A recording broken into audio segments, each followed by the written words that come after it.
So people know my background from yesterday's speech, that my real specialty is artificial intelligence and robotics and redefining what human beings will be in the future. And a lot of people find this scary. I don't want to be redefined.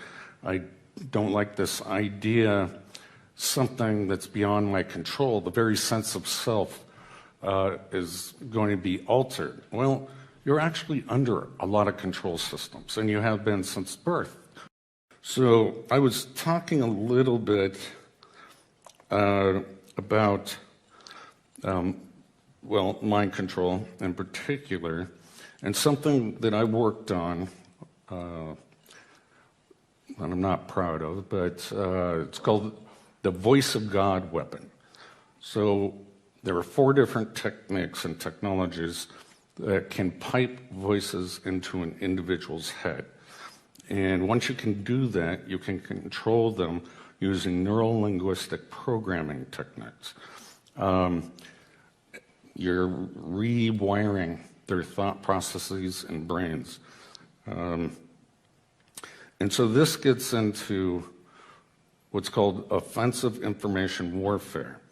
And they used it, I believe, in the Gulf War to tell the enemy at that time, lay down your guns, this is Allah. And it worked pretty well, because hearing voices which have no direction or sound, you have to assume that it's some spiritual entity. So it works pretty well.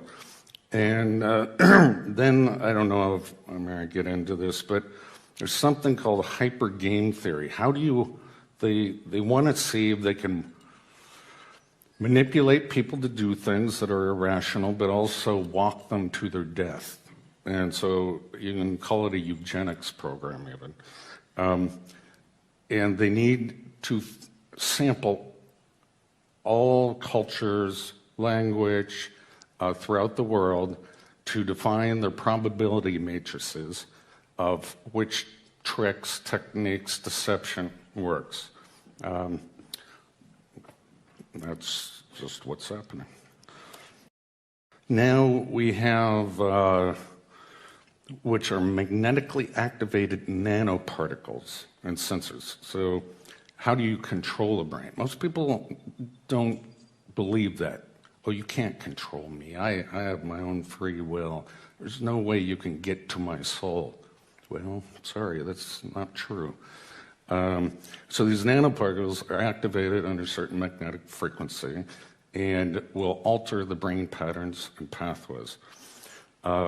Recently, my school came out, Harvard came out with what you see here on the right slide is the magnified view of a needle that's injected into the brain and puts the scaffolding over the brain, and then it's read that way at a much finer resolution.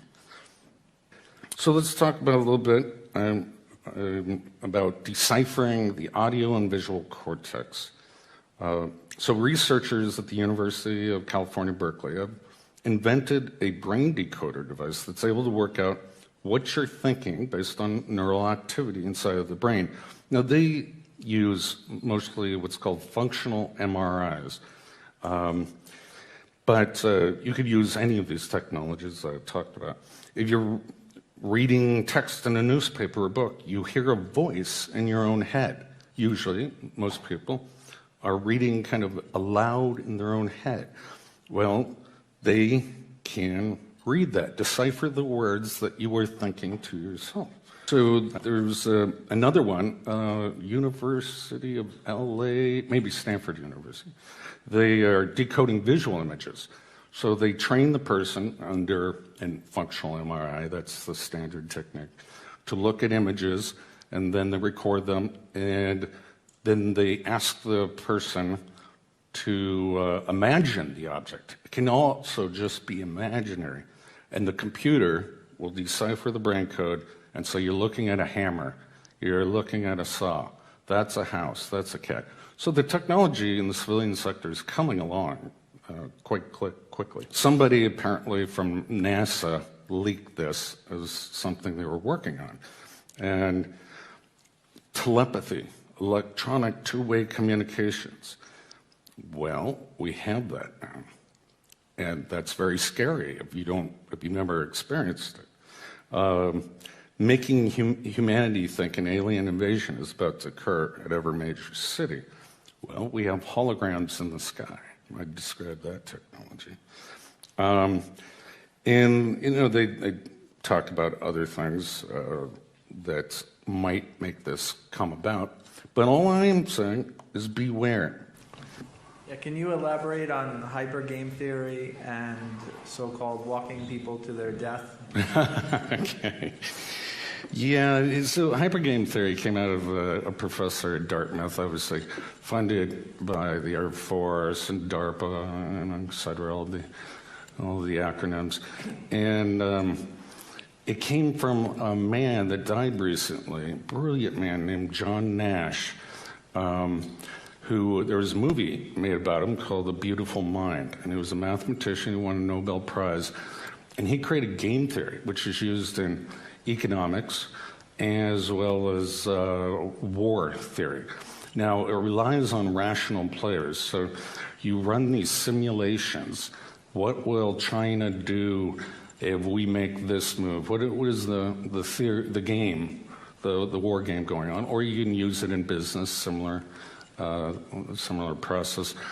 Hypergame theory is one level above of that abstraction, that you don't know what game they're going to play. So they use it in cyber warfare, mostly. And attackers, hackers, they'll use several different techniques. But the defenses, the administrator, and the virus protection, they don't know what game these hackers are using. So they create a probability matrix over the period of the time of sampling all the different kinds of hacks they get. Now you can apply this to other aspects of life. The way that I was using it is they're trying to, it was called mind hacking. So they're trying to hack a targeted individual, and the targeted individual will create mental defenses as best as they can. They'll go to their social networks. What do? They try to disrupt the social network, so you have no family or friends.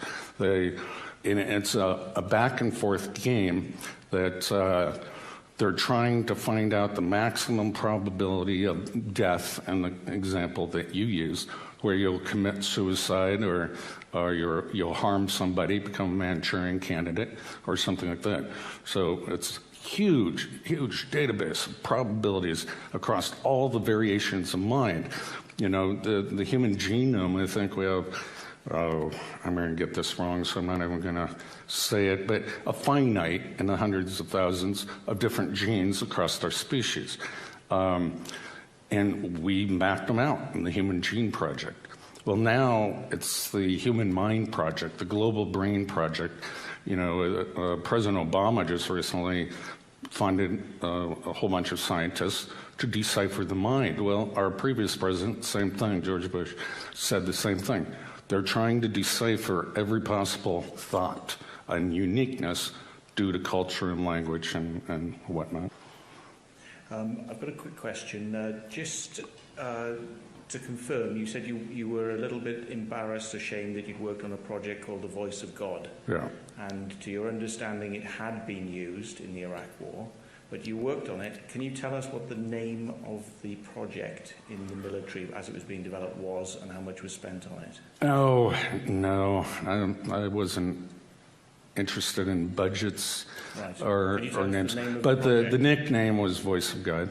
But it goes under a lot of different names, different variations. And so let me talk about some of the technology. It's called the microwave hearing effect, which with directed microwaves, this was discovered by a guy named Frey, and they're not totally sure what the mechanism is, but they hypothesize that the brain expands ever so slightly with this energy, heat energy, that gets conducted to the inner ear. There are several other technologies that use ion cyclotron resonance heating or calcium C2+, as a mechanism of influencing the nervous system. And all the ions have their different resonances under the Earth's magnetic field. And and then you can go into the ultrasonic realm, where anybody in the beam with one of the ultrasound waves won't hear anything. It's above human hearing. But where the waves intersect from two different directional sources, all of a sudden that person hears it, and that's called the audio spotlight. So there are a lot of mechanisms to project voices into people's heads. Yeah. Thank you. Hello. I have a question that relates to step 3 in Project Bluebeam. It concerns telepathic electronic two-way communication.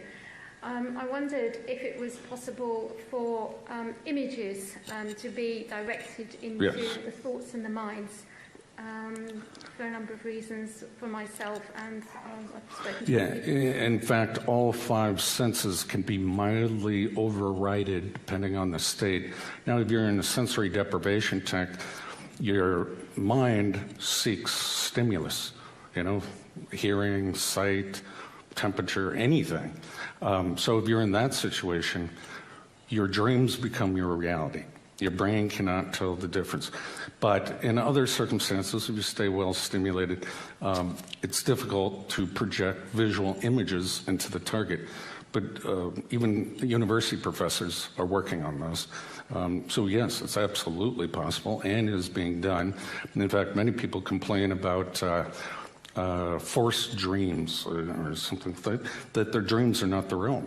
And that can be, there are a whole bunch of subconscious ways that can be done, as well as stimulating the visual cortex in the right patterns and try to project them into the target. Yeah. So who would be projecting these, which organisation would be projecting these, who's responsible? You can't say. Okay, but it just seems to be very real because I've heard it from more than one source, and it can be quite it's quite real. Because you're awake, you're not asleep necessarily. Yeah, and it projects also in the visual workspace, as I mentioned before. So it's like your third eye, and you can see both your, through your retina, as well as this other projection at the same time. Your brain's been rewired, and it's inserting this third eye projection, if you will. Is there any way we can protect against it? No, great question. No. No, you can dampen the effects through stimulating your senses, like music or that kind of thing. And that seems to help. Certain drugs can dampen the effects. But no one's found a little device that you can wear around that will block the signal. Hat you can wear. No tinfoil hats, no, they don't work. Thank you. Okay, I'll come down on the stage actually, because I think it's probably going to be the last question. Now,